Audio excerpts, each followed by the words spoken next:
علیکم ورحمۃ اللہ۔ جی ناظرین، میں ہوں حافظ حبیب محمد۔ آپ سن رہے ہیں تذکرہ مولانا عبدالعزیز رحیم آبادی۔ تو مولانا عبدالعزیز رحیم آبادی کے حالات و واقعات کی اس دوسری نشست میں بات کرتے ہیں ان کی تصانیف کی۔ مولانا رحیم آبادی راسخ فی العلم تھے اور ان کی زندگی کا اکثر حصہ تبلیغی مہمات میں گزرا، لیکن اس کے ساتھ آپ نے تصنیف و تالیف میں بھی باقیات چھوڑی ہیں۔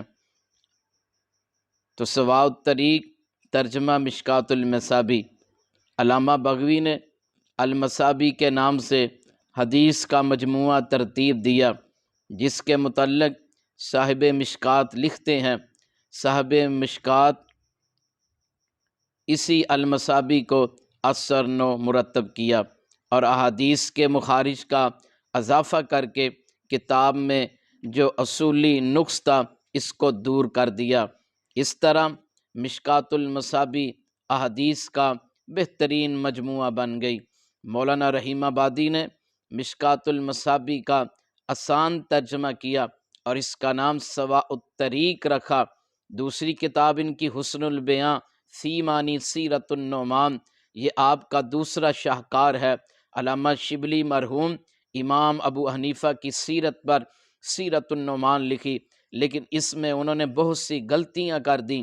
مولانا رحیم آبادی پہلی شخصیت ہیں جس نے مولانا شبلی کی کتاب کی باقاعدہ تحقیق کی اور کتاب کی غلطیوں کی نشاندہی کی، حتیٰ کہ مولانا شبلی بھی غلطیوں کی اصلاح پر مجبور ہو گئے۔ سیرۃ النعمان میں مولانا شبلی نے دعویٰ کیا کہ امام زہلی نے امام بخاری کو اپنی مجلس سے نکال دیا، اور امام مالک اور امام شافعی فقہا سے تھے، محدث نہیں تھے، اور امام احمد بن حنبل کے مجتہد اور فقیہ ہونے میں اختلاف ہے، حالانکہ یہ تمام باتیں تاریخی حقائق کے برعکس ہیں۔ اس لیے مولانا رحیم آبادی نے صاحب سیرۃ النعمان پر گرفت کی، اور یہ چونکہ صحیح تھی اس لیے شبلی صاحب دوسرے ایڈیشن میں اصلاح و ترمیم پر مجبور ہو گئے۔ ہدایت المعتدی فی القراءۃ للمقتدی، یہ رسالہ تحقیق قراءۃ المقتدی کا جواب ہے۔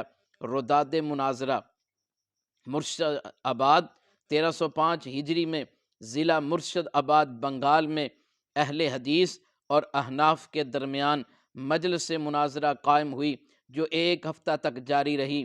اس کی رداد مولانا نے خود مرتب کی، جو کتابی صورت میں شائع کی گئی۔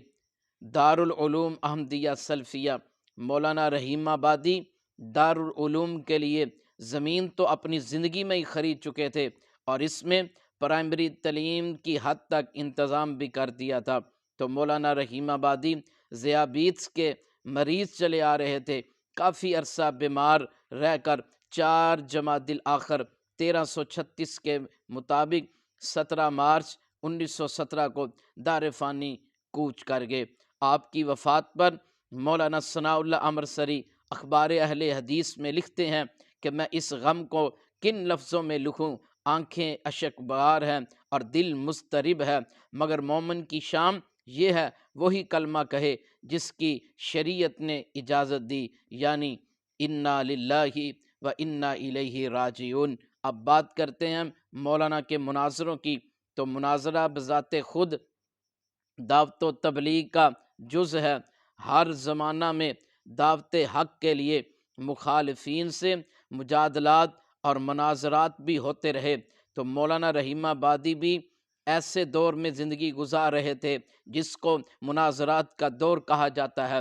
مولانا رحیم آبادی کو بھی دعوت و تبلیغ کے سلسلے میں مناظرات کے میدان میں کودنا پڑا۔ اس ضمن میں احناف اور اہل حدیث کے مابین مناظرے منعقد ہوئے، مگر ان میں مرشد آباد بنگال کے مناظرہ میں کامیابی کی وجہ سے اس علاقہ میں تحریک اہل حدیث کے دائرہ کو وسعت ملی۔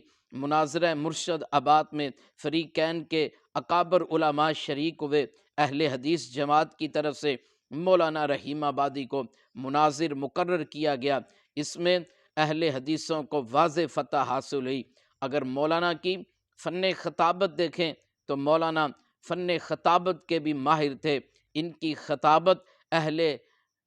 کی خطابت کے بارے میں مولانا ثناء اللہ امرسری اخبار اہل حدیث میں لکھتے ہیں کہ اثر بہانے کا پیارے تیرے بیان میں ہے، اثر بہانے کا پیارے تیرے بیان میں ہے، کسی کی آنکھ میں جادو تیری زبان میں ہے۔